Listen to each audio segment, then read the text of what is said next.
রাজ্য সরকারের আমাদের পাড়া আমাদের সমাধান প্রকল্পের মাধ্যমে স্মার্ট ক্লাসরুম উপহার পেল গোঘাটের নকুন্ডা গ্রাম পঞ্চায়েতের 3টি প্রাথমিক বিদ্যালয়।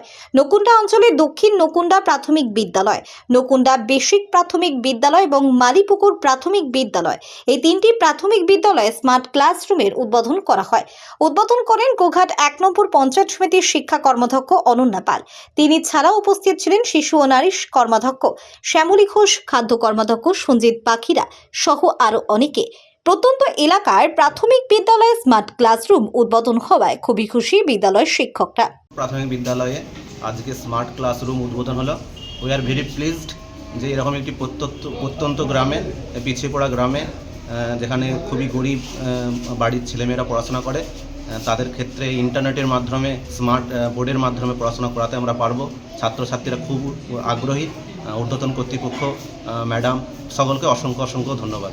অন্যদিকে আমাদের পাড়া আমাদের সমাধান প্রকল্পের মাধ্যমে স্মার্ট ক্লাসরুমের উদ্বোধন প্রসঙ্গে শিক্ষা কর্মাধ্যক্ষ অনন্যা পাল বলেন, আমরা নকুন্ডা অঞ্চলে 3টি স্কুলে স্মার্ট ক্লাসরুম আমাদের পাড়া আমাদের সমাধানে মুখ্যমন্ত্রী যে অনুদান দিয়েছিলেন, ওখান থেকে আমরা স্কুলের এখানের গ্রামবাসী এবং সকলে মিলে এই স্কুলের জন্য 3টি স্কুলে স্মার্ট ক্লাসরুমের ব্যবস্থা করেছিলেন। গ্রামবাসীরা সকলেই একসঙ্গে উদ্যত হয়ে স্কুলের যাতে সার্বিক উন্নতি হয় সেই জন্য স্মার্ট ক্লাসরুমের উদ্বোধন হলো আজকে।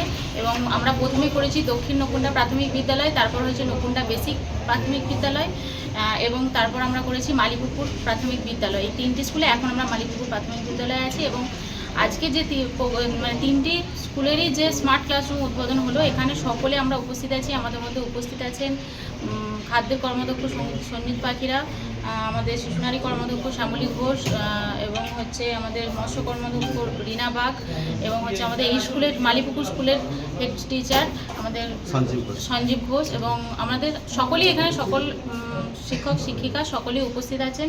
এবং আমাদের উপস্থিত আছেন এই পঞ্চায়েত সমিতির সদস্য জগজিৎ পান, সকলে উপস্থিত থেকে আজকে আমরা এই কর্মটি